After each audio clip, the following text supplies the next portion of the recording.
My name is Stephanie Matter and I am the designer for this project here in Marrickville.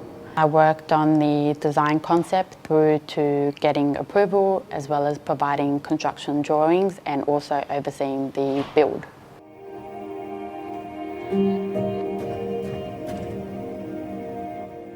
The brief given by the client was originally to maximise the space as much as possible. The client also requested for a space that can be well used for entertainment.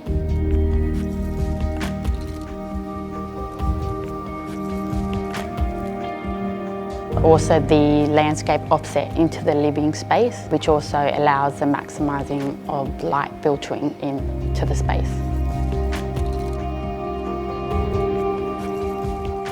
I wanted to make a positive impact on the streetscape, and I believe that we achieved this by applying its own characteristic to both lots. For the exterior, we have black and white contrast. The battens used throughout, and also for privacy, but also filtering light into the master bedroom. A family can wind down and reflect on their day.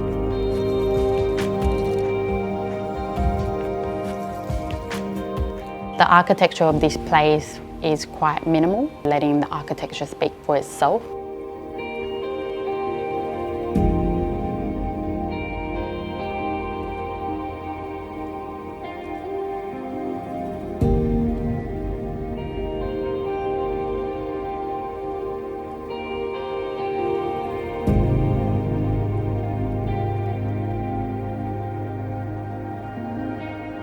So Marrickville is known for its diversity, and we really wanted to carry that language through to the architecture, and we truly think that this belongs in the community.